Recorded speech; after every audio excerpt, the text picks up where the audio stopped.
Bueno, ahora vamos a ver un poco de lo que es un artículo científico, cómo se escribe, cómo se lee, y se trata de entender lo que dice un trabajo científico. Por lo general, el ciclo de investigación o el método científico, como comúnmente se lo conoce, consta de, primero realizamos una observación que nos lleva a preguntarnos qué es lo que está sucediendo. Uno plantea una hipótesis que puede estar explicando esta observación. Generamos un diseño de experimentos y los realizamos. Luego se analizan estos experimentos y llegamos a la conclusión de algo. Y vamos a ver si esta conclusión puede explicar lo que observamos y se confirma la hipótesis. En el caso de que no se haya confirmado la hipótesis, se plantea una nueva hipótesis para seguir indagando y así sucesivamente. Esto es más o menos lo que usualmente se hace cuando hacemos investigación, y luego se expresa este descubrimiento, a través de un artículo científico.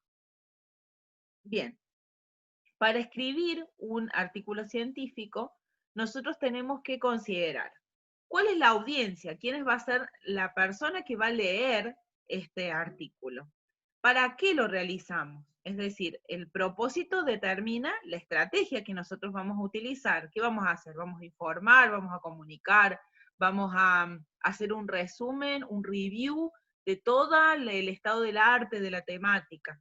Para ello tenemos que tener una organización que va a ser una estructura esquemática, que vamos a decir, bueno, vamos a primero plantear esto, después vamos a plantear aquello, y finalmente vamos a ver cómo lo escribimos. ¿Cuál va a ser el estilo? El estilo tiene que tener en cuenta la audiencia, y qué es lo que vamos a comunicar, el propósito. Y bueno, obviamente que la textura del artículo científico, de la escritura, tiene que ser un movimiento armonioso, lógico y cohesivo entre las partes del texto. Es decir, que cuando lo leamos sea una lectura sencilla, fácil, que nos lleve a través de la lectura hacia la conclusión. Y bueno, finalmente está la presentación de este artículo académico científico. Existen diferentes tipos de textos en los journals científicos. Los journals son las revistas científicas. Por ejemplo, el que usualmente nosotros vamos a trabajar ahora dentro de la materia, y el que usualmente se lee dentro del ámbito científico, es el artículo de investigación, que ahí lo dijimos, ahí es artículo de investigación, o que comúnmente lo llamamos paper, que es un texto que da cuenta de una investigación que se lleva a cabo por autores. Puede referirse a la construcción, al testeo de un modelo, un enfoque. Más que nada eso, el tema del testeo del modelo puede ser en la parte de ciencias computacionales, el enfoque puede ser desde el punto de vista de las ciencias sociales. También puede ser una investigación a acción, una réplica de datos para confirmar o desmitificar una hipótesis, una investigación de mercado, un reporte de encuestas, una investigación empírica, científica o clínica. También puede ser un texto pequeño, que por lo general también se llama comentario, un texto en el contenido expresa la opinión e interpretación de los autores, y por lo general están involucrados los géneros periodísticos. También puede ser un informe técnico que describe y evalúa concisamente un producto, un proceso, un servicio técnico, y también este es un poco más acotado y más estricto al momento de escribirlo. También existen los papers teóricos, que desarrollan una hipótesis en vez de procesos de investigación. Desarrollan la hipótesis para demostrarla teóricamente. Son de naturaleza argumentativa y cubren discusiones teóricas y estudios comparativos. También existen papers de estudios de caso, case studies, que describen intervenciones o experiencias en contextos institucionales, incluye casos legales, experiencias clínicas, experiencias didácticas, experiencias de, por ejemplo, extensión universitaria, que es lo que actualmente yo me encuentro haciendo. Decimos, bueno, vamos a describir la problemática que existe o vamos a analizar la problemática que existe al sur de la provincia de San Luis, donde hay una alta concentración de arsénico, y nosotros hacemos intervenciones en escuelas rurales, pero vamos a colocar estudio de caso, porque es una cosa particular que ocurre en una cierta zona, y es como acotar el lugar donde vos estás estudiando. También,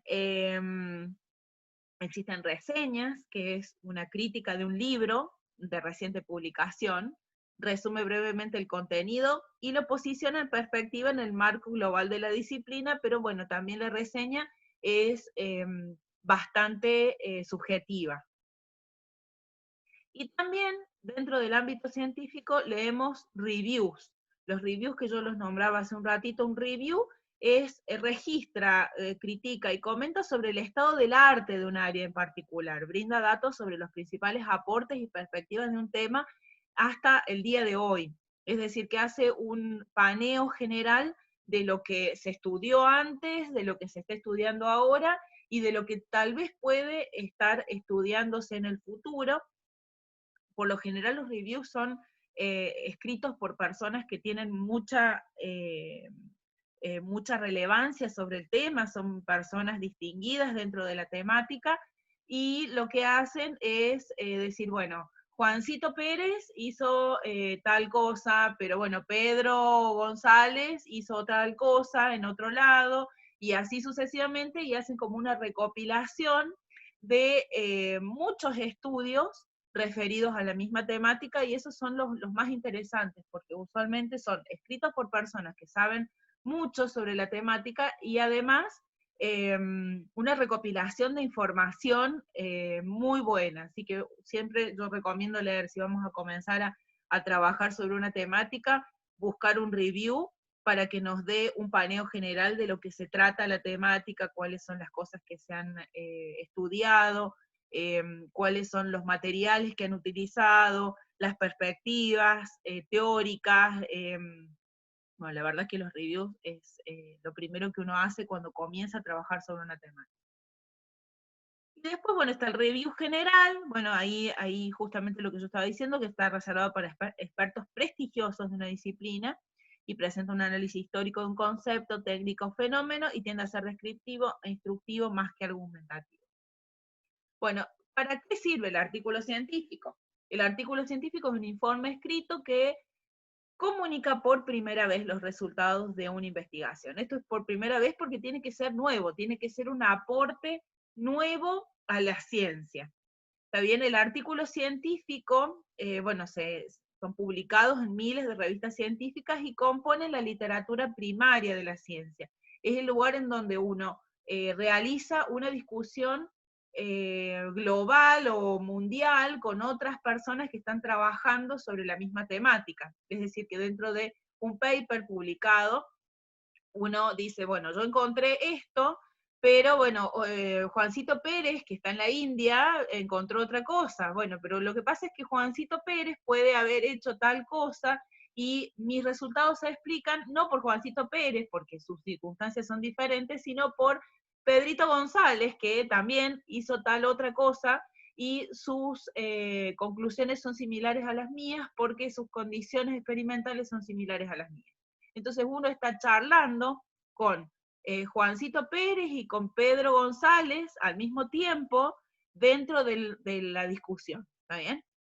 Bueno, los libros y los artículos de síntesis, los review articles, que resumen el conocimiento de un tema, componen la literatura secundaria, ¿está bien? Pero yo cuando siempre comienzo a trabajar sobre un tema, siempre me dirijo a los review articles y después a los artículos científicos más específicos. Bueno, ¿cuáles son las secciones principales de un artículo de investigación? Bueno, el artículo de investigación puede contener 6 secciones principales. Son las que siempre, casi siempre están dentro de un artículo científico. Primero es el resumen o el abstract, que lo vamos a ver más adelante, resume el contenido del artículo. La parte de introducción provee un trasfondo del tema e informa el propósito del trabajo. Usualmente la introducción se escribe de manera triangular invertida, ya la vamos a ver.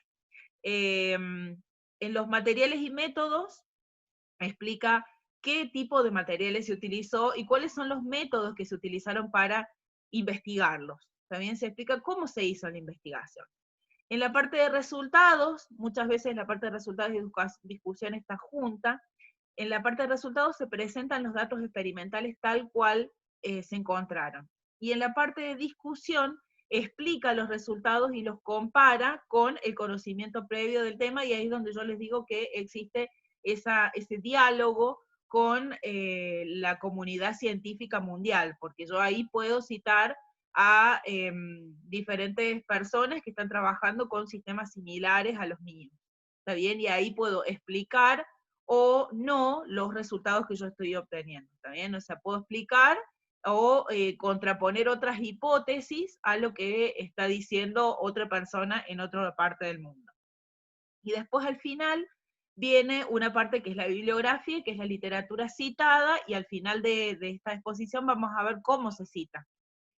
Bueno, ahí enumera las referencias citadas en el texto, y ahí digo, bueno, cito a Juan Pérez y a Pedro González, porque con ellos he estado discutiendo, entre comillas, porque los he nombrado, porque están trabajando en temáticas similares a las mías, y yo necesito sus resultados para compararlos con los míos.